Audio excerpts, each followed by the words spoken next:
இடம்பொருள் நேயர்களுக்கு வணக்கம். ஸோ இன்னைக்கு வந்து பார்த்தீங்க அப்படின்னா இப்போ பாக்யலட்சுமி சீரியலில் இப்போ அடுத்து பழனிசாமி பாக்யா இவங்க ரெண்டு பேருடைய வாழ்க்கையில் அடுத்து ஒரு திருப்பம் வருமோ, இவங்க ரெண்டு பேரும் வந்து ஜோடி சேருவாங்களா அப்படிங்கிற மாதிரி ஒரு கதைக்களம் போக ஆரம்பிக்குதுங்கிறது நமக்கு ஒரு வாரமாகவே தெரியும்.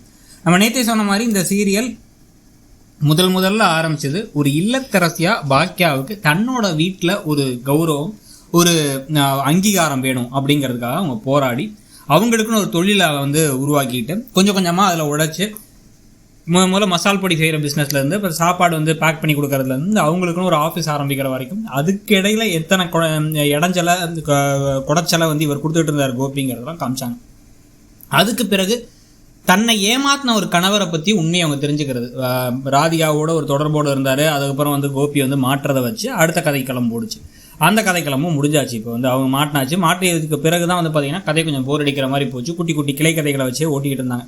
பாக்கியா எப்படி பிஸ்னஸ் பண்ண போகிறாங்க, எப்படி வந்து செடியை கொஞ்சம் அடிக்கிற பிரச்சனை முடிய போகுது, அப்புறம் வந்து கணேசை வந்து திருப்பி கொண்டு வந்தது அப்படிங்கிற விஷயங்கள்லாம் பண்ணிருந்தாங்க.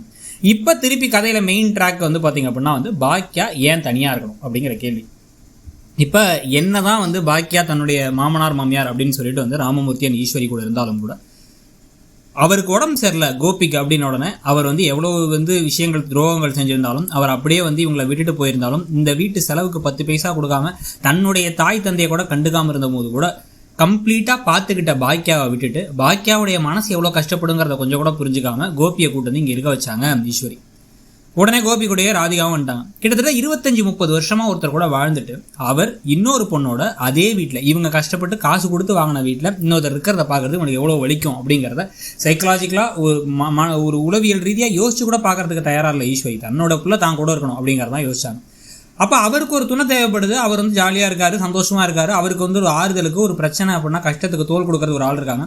ஆனால் அதே சமயத்தில் பாக்கியாவுக்கு வந்து பார்த்தீங்க அப்படின்னா வந்து பிள்ளைங்க இருக்காங்க சரி, ஆனால் பிள்ளைங்களோட வாழ்க்கையில் 1000 பிரச்சனை இருக்குது. அந்த விஷயங்களை யார்ட்டையா பகிர்ந்துக்கணும்னு நினைக்கிறாங்க. கோபி கிட்ட என்ன இருந்தாலும் டிவோர்ஸ் வாங்கினதுக்கு பிறகும் வந்து அப்பா தானே அப்படின்ட்டு அவர்கிட்ட போய் ஒரு விஷயத்த சொல்லலாம்னு நினச்சி செடியன் வாழ்க்கையில் பிரச்சனை இருக்குது, எழில் வாழ்க்கையில் பிரச்சனை இருக்குன்னு சொல்ல போகும்பொழுதுலாம் அவர் கேட்கவே இல்லை. அவர் வந்து என்ன சொன்னார் அப்படின்னா, நீ தான் பெரிய விழாச்சு, எல்லாத்தையும் நீ பார்த்துப்பல்ல, நீ பார்த்துக்க, எதுக்கு என்கிட்ட வந்து நிற்கிற அப்படின்னு ரோட்டில் வச்சு சொல்லிட்டு போனார். அப்போ இவங்களுக்கு ஆறுதலாக மனசு இருக்கிறதை இறக்கி வைக்கிறதுக்கு ஒரு வடிகாலாக இருந்தது யாருன்னு வந்து பார்த்தீங்கன்னா அது பழனிசாமி தான்.